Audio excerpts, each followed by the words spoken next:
அனைவருக்கும் வணக்கம். தற்பொழுது அண்மை செய்தியாக பார்த்து கொண்டிருக்கிறோம்.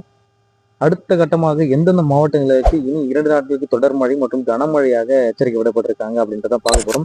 அதே போல பாத்தீங்கன்னா வங்கக்கடல்ல ஒரு புதிய காற்றழுத்த தாழ்வு பகுதி உருவாயிருக்கு அப்படின்னு சொல்றாங்க. இது பற்றிய ஒரு முழுமையான தகவலை முழுமையா தெரிஞ்சுக்கொள்ள நம்மளுடைய சேனல் சப்ஸ்கிரைப் பண்ணிக்கோங்க. பக்கத்துல இருக்க பெல் ஐகானை கிளிக் பண்ணி ஆல் டிக் பண்ணிக்கோங்க. அப்பதான் நான் போடுற இந்த மாதிரி மழை பற்றிய கூடுதல் தகவலை உங்களுக்கு துல்லியமா வந்து சேரும்.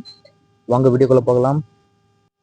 தமிழகத்துல ஒரு 4 நாட்களுக்கு முன்னாடியாக இரவு நேரங்களில் மட்டும் மழை பெய்து வந்த நிலையில் தற்போது காலை நேரத்திலும் அதி கனமாக மழை பெய்து வருகிறது. அதை பற்றி கூடுதல் தகவலை பார்க்க போதும் வடக்கு ஆந்திரா மற்றும் அதனை ஒட்டிய பகுதிகளின் மேல் ஒரு வளிமண்டல மேலடுக்கு சுழற்சி வந்து நிலவுறது அப்படின்னு சொல்லியிருக்காங்க.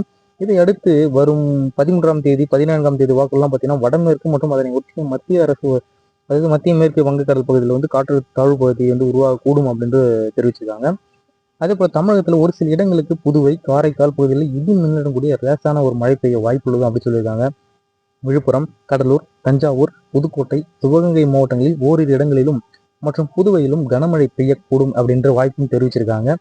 இது போன்ற மழை பற்றிய கூடுதலான தகவலை தெரிஞ்சுக்கொள்ள நம்மளோட சேனலை சப்ஸ்கிரைப் பண்ணிக்கோங்க. அப்பதான் நான் போடுற வீடியோ உங்களுக்கு நோட்டிபிகேஷனா வரும்.